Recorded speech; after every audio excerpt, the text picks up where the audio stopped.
नमस्कार, आप देख रहे हैं आज का भारत लाइव। मैं हूं रवि निषाद। इस समय मैं तहसील सहजनवा में मौजूद हूं, जहां संविधान के ज्ञाता यशवंत भारती जी से मेरी मुलाकात हुई है।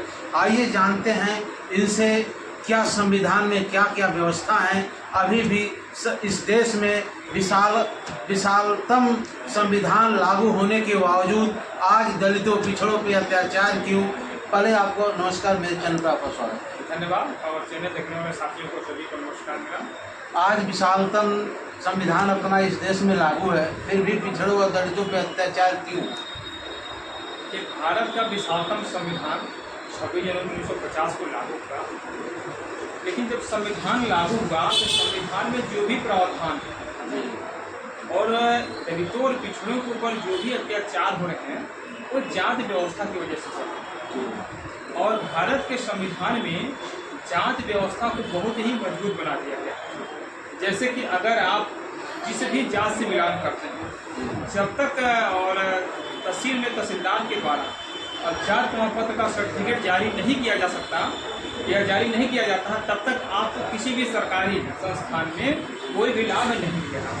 तो भारत के संविधान में जब जात व्यवस्था इतनी मजबूती से लागू कर दिया गया है और जात के आधार पर दलितों और पिछड़ों का शोषण हो रहा है, आप देख लीजिए पूरे देश में जात के आधार पर तमाम लोगों के साथ मारपीट, गाली गुप्ता, यहाँ तक कि और न्यूज़ चैनलों में और टीवी में तमाम न्यूज आते हैं कि दलितों को या पिछड़ों को मंदिर में जाने से भी रोका जाता है। तो ये जितनी भी घोड़ी पे चढ़ने पर भी रोक है जी, तो ये जितनी भी प्रावधान है, ये जितनी भी जांच व्यवस्था के अनुसार इससे कैसे बचा जा सकता है? देखिए, सबसे पहले तो इसे बचने का उपाय तो मैं बता रहा हूँ, लेकिन जो भारत के संविधान में जांच व्यवस्था को इतना मजबूत कर दिया गया, अगर जांच व्यवस्था खत्म नहीं होगी तो इससे आदमी कैसे बच सकता है?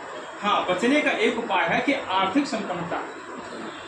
तो अगर किसी दलित और पिछड़े के पास जो आर्थिक रूप से संपन्न हो चुका है तो उसके साथ देखिए, उसके साथ जो जाति के आधार पर शोषण होता है लेकिन कम होता है, उतना नहीं होता जितना होना चाहिए, लेकिन होता है।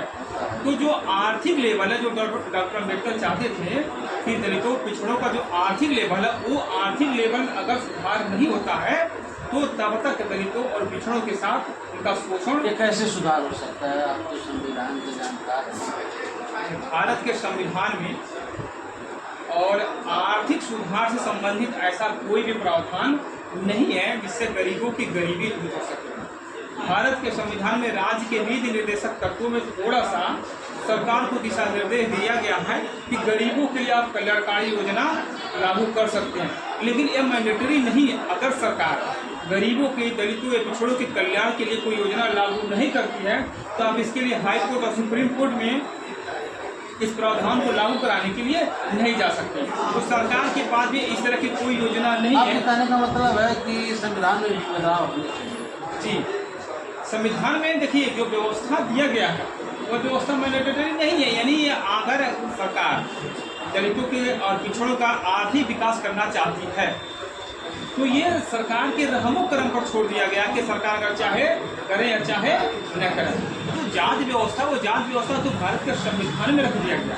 ये आरक्षण क्या है? पूरा देश में भांडा मिलता है आरक्षण। देखिए, आरक्षण की बात आरक्षण नहीं है, ये प्रतिनिधित्व का मामला है। ये गरीबों को और ये प्रतिनिधित्व का मामला दिया गया। जैसा कि जो पिछड़े हुए वर्ग, जो पिछड़े हुए लोग हैं, जो अभी मुख्य धारा में नहीं जुड़ पाए हैं, उनको पर्याप्त प्रतिनिधित्व देने के लिए एक थोड़ी सी व्यवस्था दी गई है। जैसे मान लीजिए कोई बहुत गरीब है और बहुत अमीर है, उस गरीब को मुख्य धारा में कैसे लाया जाए, उसको एक थोड़ा सा वेटेज दिया गया है। और इसको आरक्षण को लेकर जो इतना देश में बवाल मचता है, इस तरह का ऐसा कुछ है नहीं। लोगों को समझना चाहिए कि गरीबों को मुख्य धारा में लाने के लिए उनको स्पेशल वेटेज दिया गया और बाकी कुछ नहीं। ये थे यशवंत भारती जी, जो एडवोकेट यानी सहजनवा के एडवोकेट हैं और तहसील सहजनवा में प्रैक्टिस करते हैं और वरिष्ठ अधिवक्ता हैं। इन्होंने बताया कानून के बारे में, कैसे आरक्षण और कानून कैसे झेला जाता है और जाति ये बड़ व्यवस्था है जो कैसे खत्म होगी, इसमें इनसे जानना अति आवश्यक था। देखते रहिए आज का भारत लाइव। रवि निषाद के साथ, नमस्कार।